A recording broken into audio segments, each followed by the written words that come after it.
Thank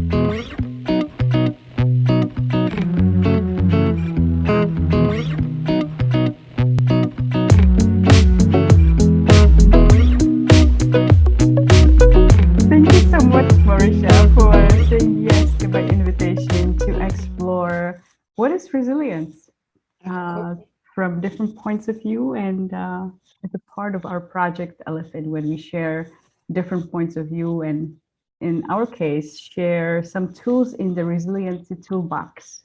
So, thank you. Um, just to say a few words about you, not only you're a wonderful business person and entrepreneur, but currently you're also a COO of Lasio, that's in your background.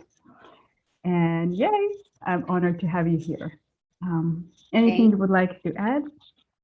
I know I'm happy to be here, to be a part of this topic specifically as well. So thank you for inviting me. Yay, win-win. Alrighty, let's dive in. So the first question I ask everybody is, what does resilience mean to you? So to me, resilience is in, I guess, in simple terms. I just like to talk in simple terms. Resilience Perfect. is Morning for me, so the better. right. With my Resilience coffee. is just, not giving up on yourself, not give and really not giving up on that thing that puts the fire in your belly, right? It's the ability to keep going even when it gets hard.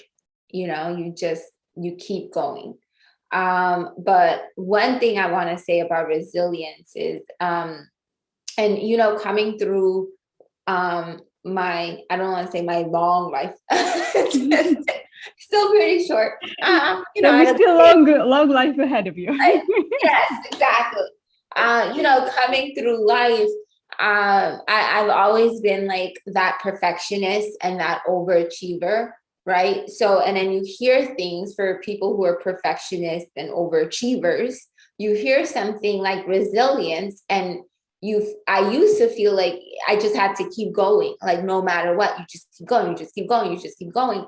But I've come to learn through experience that when we say resilience, it really doesn't mean you have to get back up right away. Because sometimes you end up getting back up a little bit too quickly before you really learn the lesson you were supposed to learn. And so you end up having a lot more falls than maybe you should have had you learned the lesson, right? So I believe in there's lessons, right? And then there's resiliency, which is I've learned my lesson and now I'm going to apply what I learned and get back up and keep moving forward. So I just wanted to throw that out, because the past me would have been like, oh, you waste no time, you just keep going, you got to keep going, but I've learned that it's not a flaw, it's not a character flaw, it's not a bad thing. That when you take a hit, to recuperate and recover and heal from the hit and learn from the hit and then apply and then move forward. So sometimes you just need to take a beat. Very good. Awesome. It seems there's some self-compassion in that. Absolutely. Absolutely. Because I feel like, and I feel even more so in this world with Instagram. And although we can preach until we're blue in the face, Instagram is not real. You can paint whatever picture you want to paint on Instagram, right? Yeah. And it's really a sped up version of someone's life and a filter of someone's life. It's still hard, right? Because even myself, I know this. I know what social media is, right? And I can still go on and see people like that. She's further along. She got up quicker than I did, or she recuperated even better than I did. And it's that comparison. Ooh, I'm so sorry.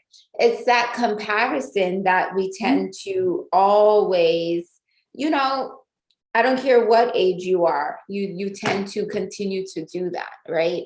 And Mm. I've been in that space. I've been in that space feeling like I stayed down a little bit too long, or, you Yes. know, why did I fall in the first place? Or why it didn't work out in the first place, or why and why, and you kind of beat yourself up. And Mm. I've learned in being resilient, Yes. Mm-hmm. you have to take a beat, and you have to heal and recover from whether it was a small fall or a big fall or whatever hit it was that you took. Giving yourself time to Mm. heal, recover, strategize, and then get back up, right? Yeah. And maybe it's setting. For me, I allow myself a certain period of time, right? Mm-hmm. So, and this is another thing, because I feel like there's all the experts are on social media, right? And they're Mm-hmm. like, oh, you give yourself an hour to cry, then you just get back up again. It may not be an hour Yes. for you, Yes. right? So Mm. give yourself the time that you need, but give yourself a timeline. But it's based on your timeline, not anyone else's timeline. So what I'm hearing is like kind of eliminate the comparison. And even with resilience, there could be the comparison trap of, well, they got up much faster than me. And just going back, focusing on yourself more than comparing yourself to others, how fast and how well, elegantly or perfectly somebody else is getting up when they fall, but really focusing back on you and what you need and kind of connecting to that. Absolutely. And then realize why it happened in the first place. Maybe you're just not in the place you're supposed to be. So if you're Yes. busy trying to rush and make something work, maybe that thing is not supposed to work. But if you never gave yourself time to think about it, then you're just getting back up and trying the same thing again, right? And then it becomes a definition of insanity, right? So so they say, right? You Yes. continue to do the same things and then wonder why you end up in the same place. So I've learned a lot in terms of taking that moment, Mhm. not comparing. And it's hard. I feel like I probably compare. I don't care what people say. I probably compare maybe daily. You know, you Yeah. scroll, you flip, you watch something on the TV, like, Dad, I Mm. wish or Dad, I want to be on that vacation, or wow, she's really killing it in business, right? And it's fine to say that, but it's when it's that little part of yourself that says, why am I not on vacation? You know, how did Yeah. she get to do that and I don't?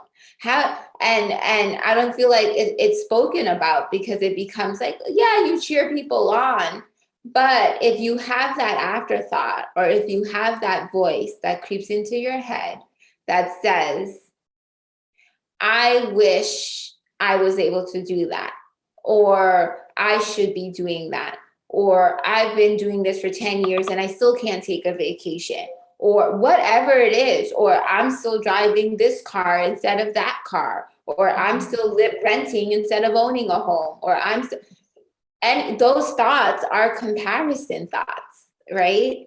That, and then we try to sugarcoat it like, oh, we're just cheering them on, but deep down inside, you That's are the still feeling. you are still comparing, right? And That, I think when we become alert to it, it's when we can really shut it down and be like, you know what, good for her. And maybe if I want to be on vacations, I need to align myself accordingly, you know, to do that. But it's not that I'm comparing that she takes 5 vacations a year and I take one. yeah. You know, if you want to work towards that, then I'll create a strategy and work towards that, you know. But Mm. I think it becomes harder when we don't pay attention to the little voices that creep up and live in our subconscious, right? It becomes Mm. harder to be resilient. It becomes to be really resilient, right? Because then I think we've had conversation of, you know, being busy, right, versus being productive. And I find like you can be in the same space when it comes to resiliency, right? It's like, I'm going, and then you're not getting anywhere, right? Ah, Where is that? Where is the sense in what you're doing? You know what I'm saying? Are you just jumping back up to say, I jumped back up and I'm going again? Or are you jumping back up when you're really ready, when you've learned the lessons, when you've analyzed, when you've prepared a strategy for yourself of, okay, how did I get here? And now what do I need to do to not be in this place again? wow. You're bringing a new perspective that my guests haven't talked about yet, and that's the comparison trap. And there's the saying, compare and despair. And what I'm hearing, if I'm hearing it correctly, that you need to catch yourself first, that you are in that state. How do you catch yourself? What helps you catch yourself? It's being honest. And if you've got to be honest with yourself, right? Mm-hmm. And you don't have to be honest out loud, but be honest with yourself. And there's times I have to be honest with myself. Again, it's listening to the little voices of when I see something, what thought does it really trigger? What thought does it trigger? And what feeling in my gut does it trigger, right? Because sometimes the thought is very surface, but the feeling in the gut, it hits a little deeper. And it's recognizing how it made me feel. Like, do I feel envious? Do I feel a little jealous? Do I feel a little bitter? Do I feel a little regretful? Do I feel resentment? Yeah. When you see something and it triggers that, it can then take you down this road of that comparison, right? Of where I should be compared to someone else versus, where you are. I think that has to be the biggest thing. It's just really being honest with yourself about the feelings that came up, right? When you're in this moment that you're in, right? And when you see someone else winning, how does it really make you feel? Are you truly happy for that person? Yes. Or on the inside, are you like, I feel less than because this person is here and I'm here, right? Or I feel that I should be there, but I'm not. Well, why do you feel that you should be there? Is it that you really want to be there, or you're comparing yourself to someone else that's actually there? What would be the new emotion?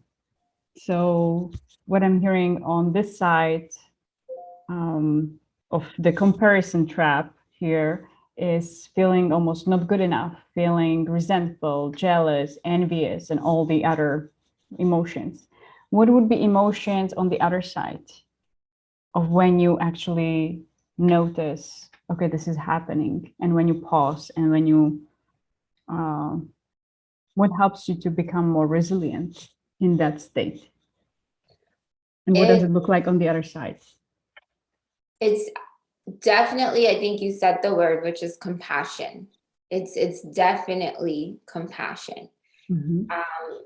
It's the biggest word that comes up for me, because when you can have compassion towards yourself, it'll allow you to not compare and not feel like you should be somewhere or not feel like you should be better, right? Because you can in turn look at all of the good that happened in the situation. You can look at the growth that happened in the situation. I have a quote up across from me on my wall here in my office, and it's key to my resiliency, which is, I win or I learn, I never lose. And it's something I look at throughout the day, because it reminds me to find the lesson in what went wrong, right? And it reminds me also to have compassion for myself, right? Because it eliminates the term of losing and replaces it with learning. And when you replace that with learning, you can then have compassion for yourself, because it's like, I may have made a misstep, but I've learned this in the misstep. right? So Yeah. that's why it takes taking the beat instead of just racing to get back up. Take Yeah. a beat. Understand, what did you actually learn in the mishap, in the misstep, in the fall, in the bad decision, in whatever it was, Yes. and apply that so that when you get back up, you're getting back up stronger, right? And I'm a person of great faith, and my resiliency is also deep rooted in my faith and my spirituality and my relationship with Christ. And so I always look at when I fall, when I take that misstep and I'm in that space, I'm always having a conversation with God at that point, like, okay, you wanted me to learn something. What is it? And it becomes a moment of also prayer. So what does it look like instead of envy and jealousy and that? It's a moment of prayer and deep connection. And it's a time that's why I say take that beat, because it's that time to reconnect that alignment for myself, right? Because when I'm focused on my upward alignment, I'm not focused on who's doing what around me or where I am compared to anyone else around me, because I'm focused on that one alignment, right? And so that alignment truly helps me to eliminate every comparison, because I then know I have a purpose. My purpose is connected to my maker. And so when I fall, I'm turning back to my maker in the sense that I know you have a purpose. I know I'm supposed to get there. I may have made a misstep, but now I need you to come reveal to me what I did wrong, reveal to me the lessons that I should be taking with me, help me get back up and let me get back on this journey, because I have a destination, I have a purpose. And so number two in that, and where you learn the compassion is that alignment I have. And that in itself eliminates any comparison. It will even eliminate words of people around you, because sometimes your friends and family could be the harshest critics, right? And it can come like, this is why for entrepreneurs out there working on a business and it's taken a little bit longer to get off the ground, you may have a spouse, a partner, a mom, a dad, a family member, a friend who's like, that's why you need to get a job, get a job, get a job, right?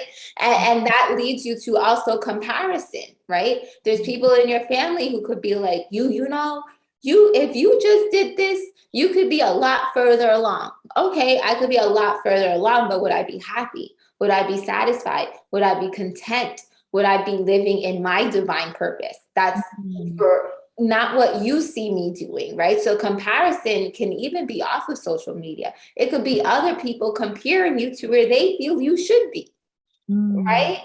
And then that causes you to start comparing. It happened to me the other day where I had a close family and they're like, you could be a lot further along.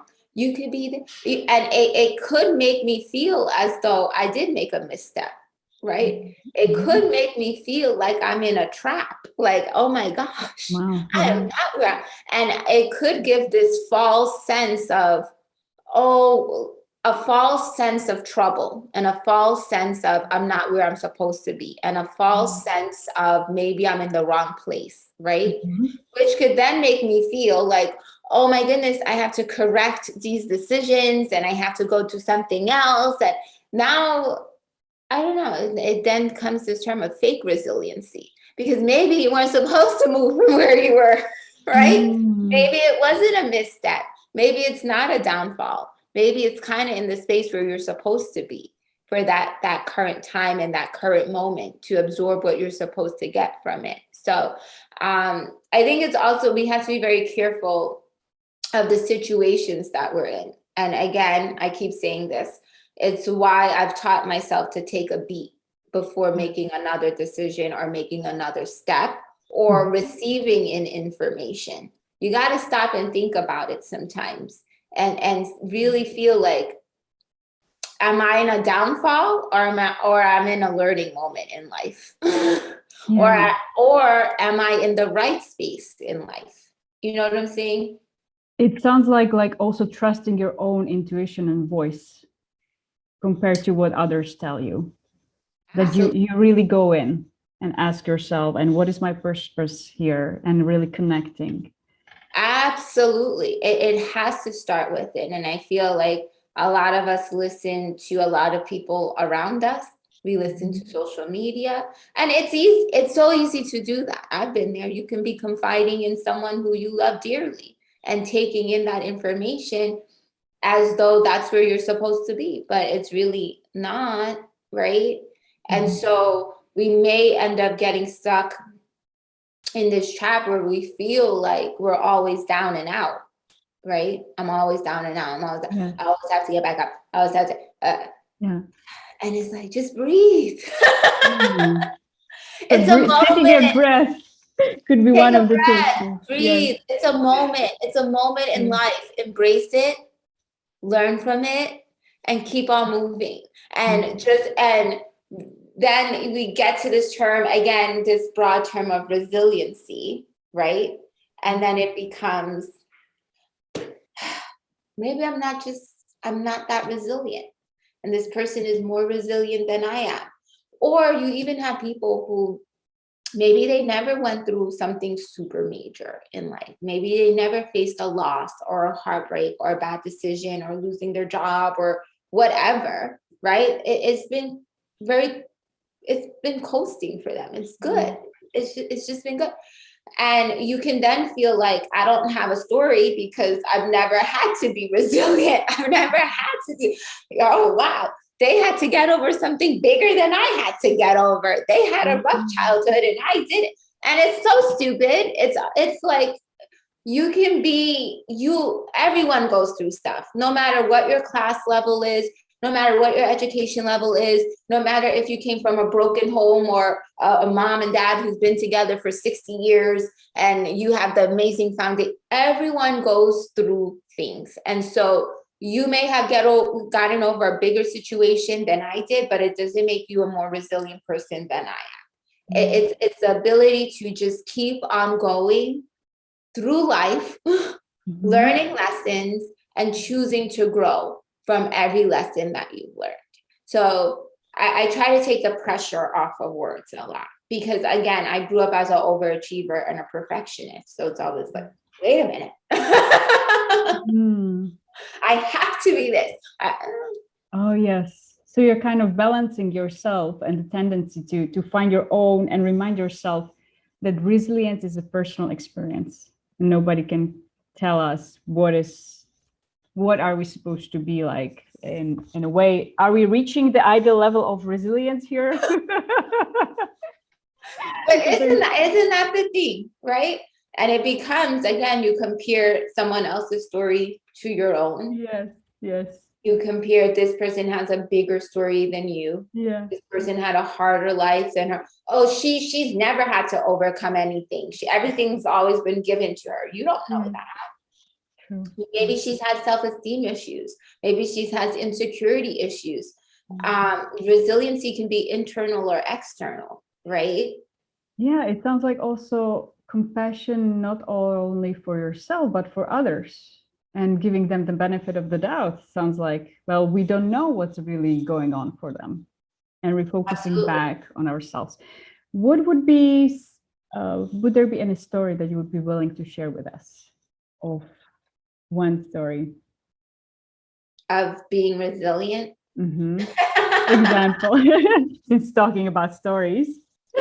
What would be some? I mean, there's been many, and I guess one I can talk about is, one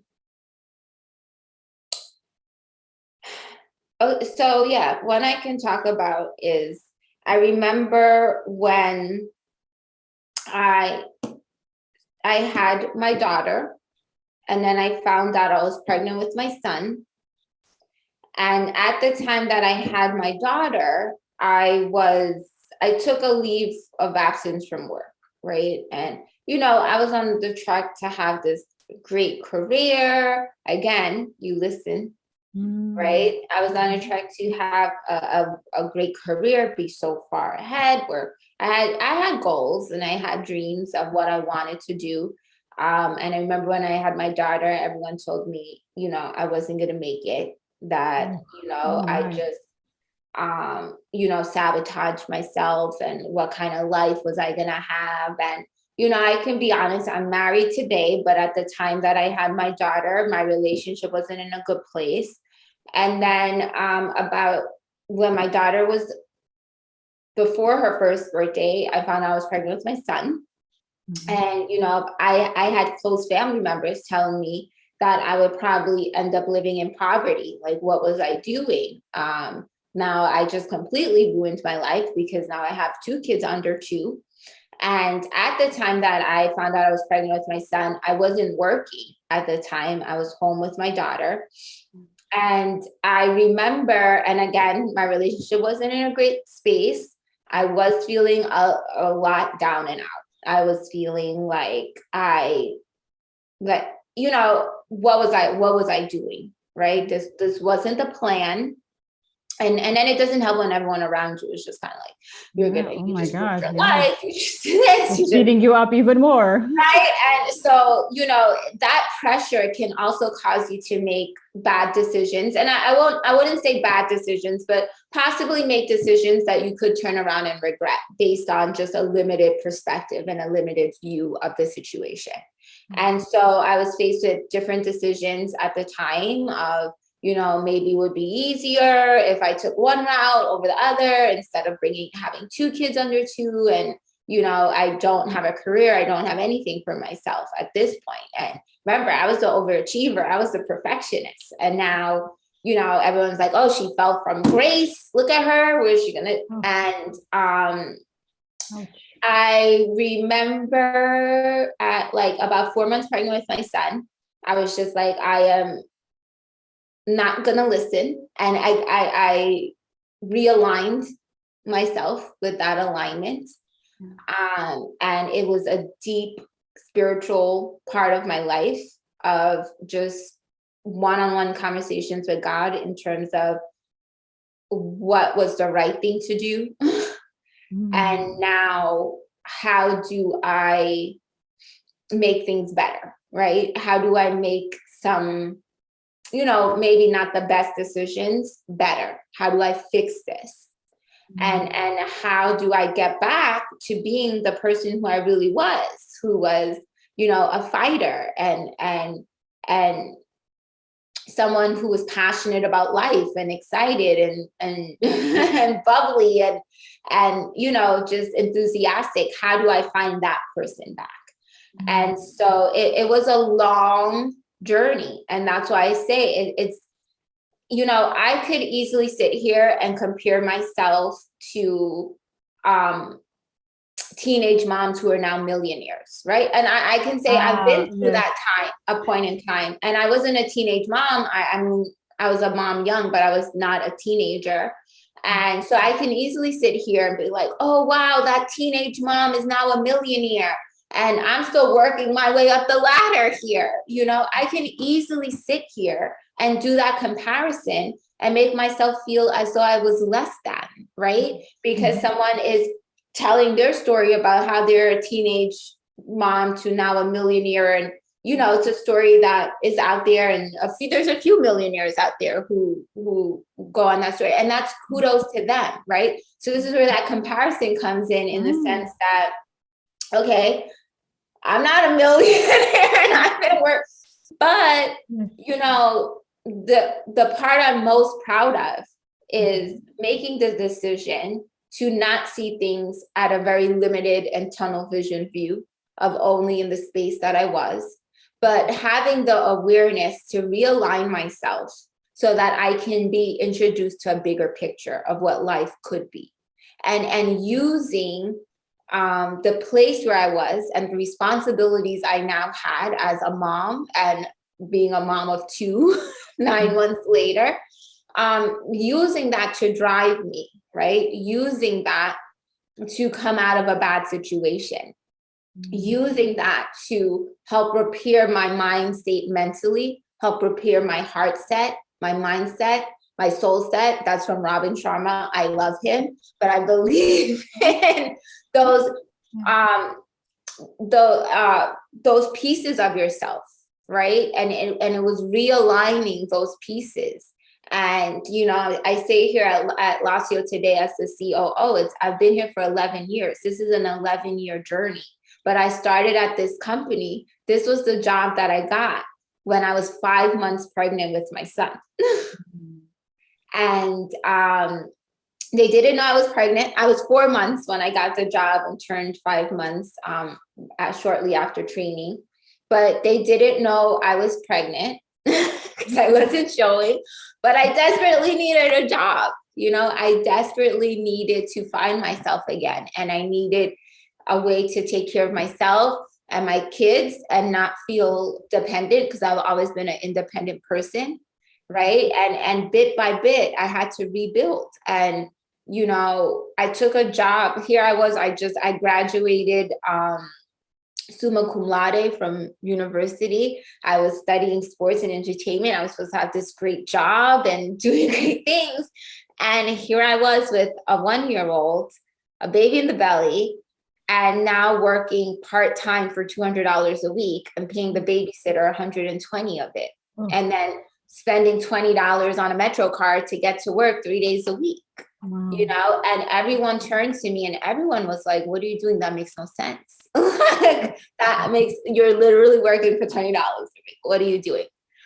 And I didn't listen. I just knew what I had to do. I knew I had to find myself again.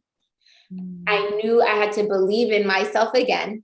I knew I had to turn off all the external noises. I had to shut all of that off and just align myself with my creator, remember that I had a purpose. Because in those low points of life, you feel like, what is my purpose? This is hard. I don't want to do this anymore. I don't want to be here anymore. And I had to believe in myself enough. And even if I didn't believe in myself, believe in the creator that made me, so much so that it allowed me to believe in myself.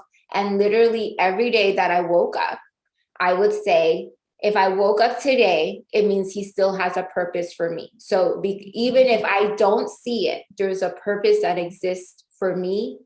And so I'm going to get a little bit closer to it today.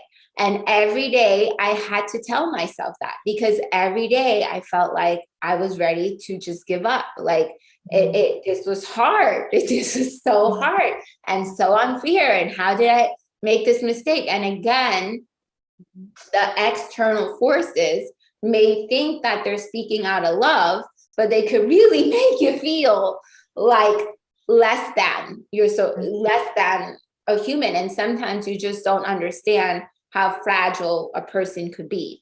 And so it's where compassion for others. And I've learned that when you learn how to show yourself compassion, that's when you learn how to truly have compassion for other people. But if you're a person who you can have compassion for everyone else, but not compassion for yourself, then you have to stop and ask yourself if you genuinely have compassion for everyone in this world. You understand what I'm saying? And not just those who you select because they have a nice story or because it really wasn't their fault that they ended up in this position. Because a lot of times we can turn and tell people who are trying to come back up and who are trying to be resilient and who's fighting to be resilient, we can turn and tell them, you know what, it's good for you because you made the choices that got you there. So it's good for you, right? So you have to be a person that once you have compassion for yourself, genuinely and truly, I feel that that's when I opened up to have compassion for other people and realize that people may make a bad decision, right? But I can still have compassion for where the decision came from and compassion for them that they can see a change in themselves and they can fight for the change, right? For themselves and not come from a place of judgment. And a lot of times I see it every day. I see it even scrolling through social media. And this is no offense to anyone on social media building their business. No offense to any life coach, business coach, whatever coach on social media building your business. But a lot of times, some of the things that come out your mouth can make people feel a lot less than. right? So you may think, oh, because you did it and you're here, everybody should be here and no one has an excuse. You don't know anyone's life. You don't know anyone's excuse. You don't know how hard that person is fighting, right? And so again, I don't knock it. You do what you're going to do on social media, whatever. But I feel like in this world where we see, and sorry, this is on a tangent, but in this world where we see suicide rates increasing, we have to stop and ask ourselves why, and stop and take accountability for it as well, in terms of what image are you projecting out. If you're a person that don't care about it, then don't care about it. But if you're a person that says, I care about other people and I care about helping other people, sometimes we have to watch how we say things. Because I've been in that space where I was fighting so hard. And for a lot of people, you can be in a space where even to get up out of bed is hard. And so I don't need you to tell me how lazy I am and how I need to get fighting through. That's not how we spread hope. So, it's being honest, is sharing real stories and sharing compassion and being compassionate for others, because that's how we can help other people also be resilient when they're really trying and fighting so hard to get back up, whether life knocked them down or whether their own choices knock them down. Before we go further and kind of sum it up and wrap it up, I wanted to ask one more question. What does compassion look like to you? Because it seems like it's one of the biggest or important tools for your resilience in your toolbox. It's compassion, is connected, being connected to the purpose. And what I heard, if I heard it correctly, was even if people, let's say, don't know, or if you don't, at the moment that there's so much darkness, so much fog, let's say we're on the ground, even at the moment that we don't see the lessons or the purpose, that the faith that there's, because we are alive, that there must be some purpose, and that's what helps you move forward with the compassion. What compassion looks like at the moment to you when you give yourself compassion?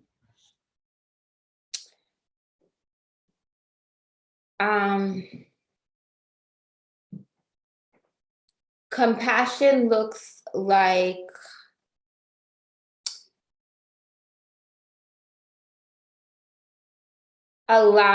giving yourself permission to feel the emotions that you feel. So do you actually say to yourself, like, it's okay to feel sad, or it's okay to feel depressed at the moment, or desperate, or painful, or cry for days, whatever, or for or for whatever amount I need, regardless, whatever else is doing? Is that like you have a conversation with yourself in that way? It is. I think you have I mean, during some of my lower moments, it's conversations with myself all day. Yeah. And it's conversations with myself, it's conversations with God all day. Because you may not get it from outside of yourself. And so, unfortunately, it's not in the moment. It's teaching yourself how to have compassion for yourself so that you don't look for it anywhere else. Because in those moments, you are it's fragile moments, right? I'm talking about the heavy hitting moments. Yeah. It's fragile moments. And even if we don't look at a heavy hitting moment, maybe it's a bad business decision and you're feeling like, oh gosh, my product flopped, and oh my gosh, I sent out the wrong email, whatever. Even if we lighten the mood a little bit, and it's a little thing. I've been in places like, say I sent out an email with a typo and I'm like, oh my gosh, I quit, right? Just to lighten it a little bit. Even in those moments, I've learned I cannot look for the reassurance outside of myself, right? Because I may not get it. I may get yelled at in the moment, right? I may Right. get criticized in the moment. I may get what are you thinking in the moment? I may get you need to quit while you're ahead in the moment. I may get you need to um, make a better, in my situation, I may get you need to not have that kid in the moment. What are you going to do to that kid? You're going to mess that kid up. You may get you need to quit dreaming and go get a job in the moment. And none of those may be the right things, right? So for resiliency to really work, you've got to learn how to have compassion for yourself. You've got to learn how to talk to yourself, and you've got to learn how to align yourself with your purpose. And even if you don't know what it is, it's understanding that you have one and it's placed in you, and no one can tell you what it is, if that makes sense.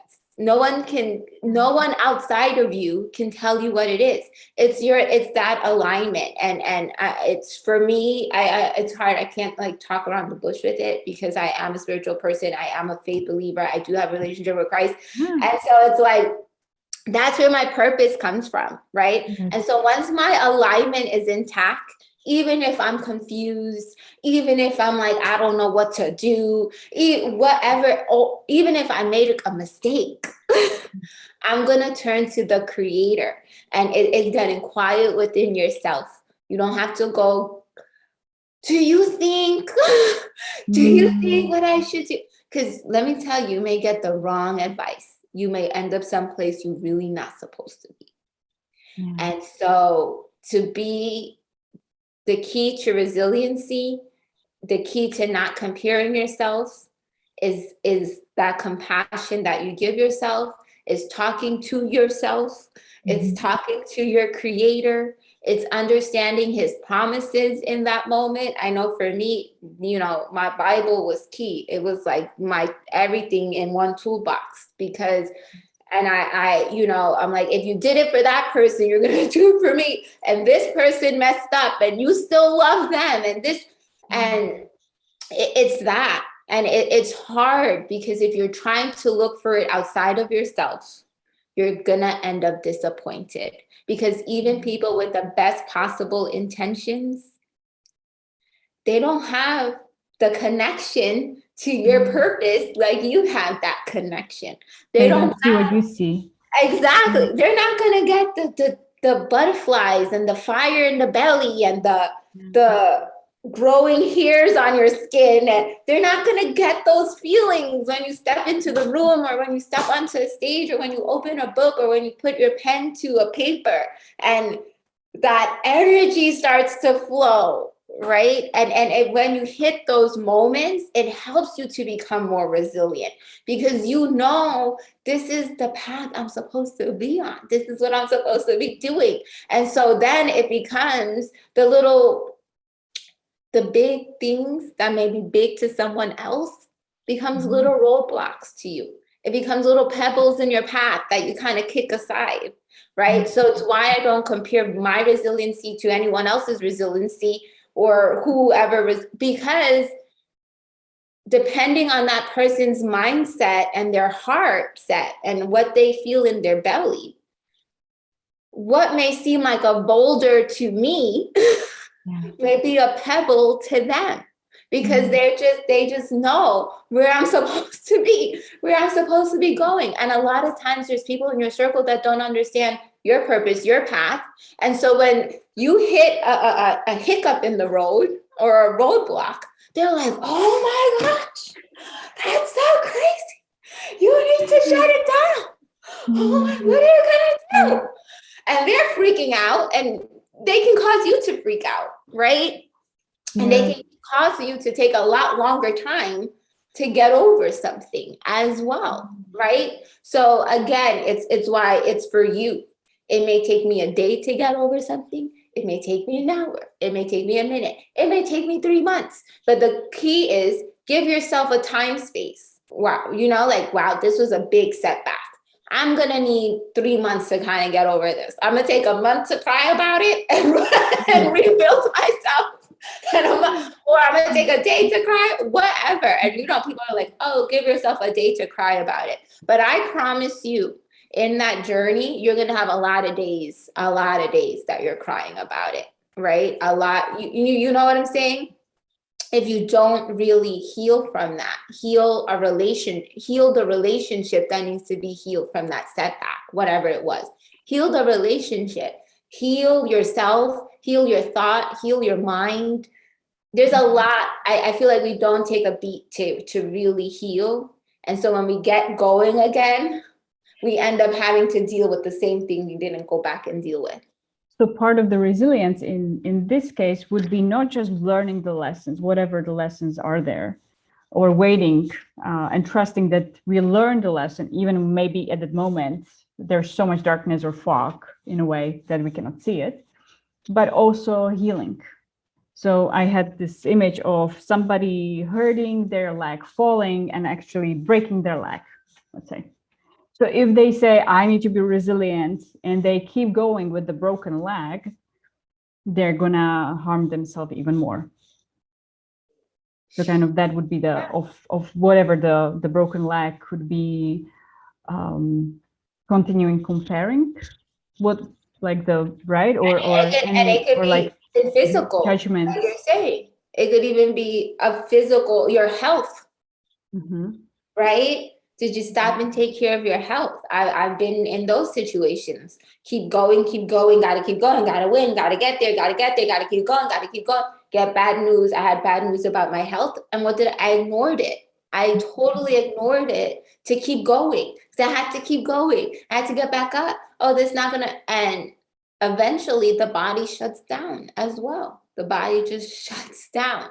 So and I love that you brought up the fact of the broken leg, because sometimes it is a physical ailment that kind of knocks us out. Take the time to heal from it. Take the time to fully recover and keep on going. I did the same thing when I gave birth to my son, speak in my resiliency moment of trying to get out of the situation and be better and do better and get back to where I should be or whatever. I worked up until, and this is nothing to do with Lasio, it was my own decision, because in my mind, I had to keep going, right? Mm-hmm. And so I worked up until the day before I went into labor. And then even the day that I was going into labor, I called that morning and I said, oh, I'm going to the doctor. If everything is okay, I'll be in later. And they were like, are you crazy? You lost your damn mind. Do not come here. And I literally went back to work 3 weeks after I gave birth to, I want to say two or 3 weeks after I gave birth to my son, I was back at work. And because in my mental, it was like, I had to keep going. I got to keep going. I gotta get myself out of this. I can't give up. And I never took the time to even heal physically from giving birth, to heal mentally from giving birth. That's a big mental, physical, everything. It takes so much out of you. And, I look back now and I'm like, was that even worth it? Was it worth it to have put my body, my mental, everything through that? Because you know what ended up happening? 2 years later, I had to take a hiatus. I took a 1.5 year hiatus from Lasio because mentally I couldn't go forward. I couldn't do it. I had 2 kids under 2. I couldn't go forward anymore. Physically, my body was sick. I had got physically sick. I was mentally in a bad place. And I think back today and I'm like, had I taken the time I needed when I needed it, I wouldn't have had another setback when I did. And you know what? I don't even look at my 1.5 year hiatus as a setback, because I learned so much during that time. I grew as a person and I gave myself the time I needed to get whole again and to heal from everything and to really be prepared to move on. So it sounds like you're bringing another point in resiliency. And Sorry, that is, people. I'm jumping all over the place. it's all good. Of checking in, what is it that I need? And allowing ourselves, instead of pushing through, okay, I don't need it as much, or feeling the pain, but I don't need it. But allowing ourselves, okay, to provide for our own needs, or find a way, how can I address this? How can I, and it comes probably with the compassion. I was just When going to we say, ask, compassion, that's another way of having compassion for yourself, is knowing what, answering your needs, listening to your body, listening to your gut, your mind.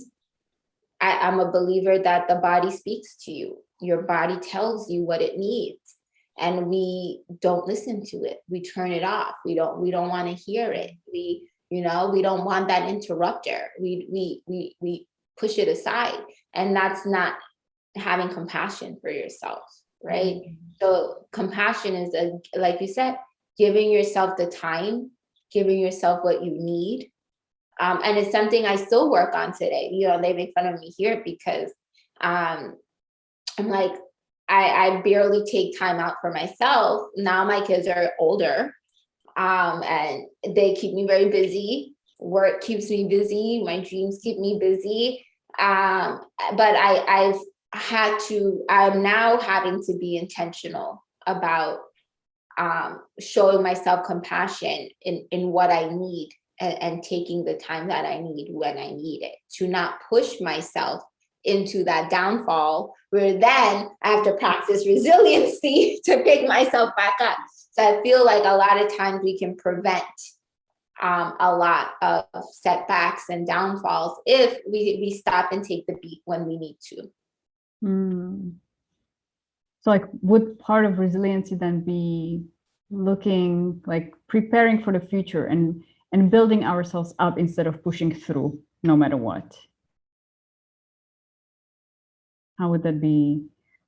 So taking the beat instead of getting right back up, which could seem to be resiliency, but in the long run seems like it's actually not. That the resiliency is in taking the beat and just pausing and healing. Exactly. Giving ourselves the space. It's not in the instantaneous getting back up. Yeah. It's in learning the lesson. Mm-hmm. First, taking the beat. Yes. Second, having compassion for yourself. Mm-hmm. 3, learning the lesson. And then lastly, taking time to strategize, having a strategy for when you get back up. I'm a strategist. Yeah. So I believe in having a strategy, and it makes it a little bit easier. It makes it easier to get back up. It allows you to see the bigger picture when there's a lot of fog and darkness. It sounds like the strategy is also like connected to your inner compass, so to speak, to your purpose. Absolutely. Where is my purpose? What do I need to do? In yourself. This is all in yourself. Yeah. And do you need help sometimes? Absolutely. I had to reach out to you at one point in life and work with you. Do you need help at times? Absolutely. But even in that help, realize who you're seeking the help from matters. 1. Mm-hmm. Asking for help. Mm-hmm. Ask for help. Another Ask the right person for help. Mm-hmm. And then do the work. Because you can ask for help, you can ask the right person for help, but again, it still comes back to you, because you have to do the work. You have to be committed to doing the work. You have to be committed to showing up. So again, it still falls on you, because if you're not aligned with yourself, then no matter who you ask, no matter how many thousands of dollars you invest in coaching and this and that and books, and we've had this conversation, audiobooks, self-help books, webinars, this, that, no matter all of that you do, you still feel like you're still in the same place. Because again, you have to look in the mirror, and it starts here first. Get your alignment right. Get that alignment in line and do the work. Love it. Mic drop there. Thank you. Thank you so much. Thank you. Any final words? How can No, we reach that is you? it. I took so much of your time. I love you guys. I love you, Lucy, so Thank much. you. Thank you for inviting me to do this. For anyone who stayed on and listened to this whole rant and all over the place. Sorry, my mind is all over the place sometimes. But I hope you got It's all something. perfect where you are. It enriches our experience. We all have different perspectives.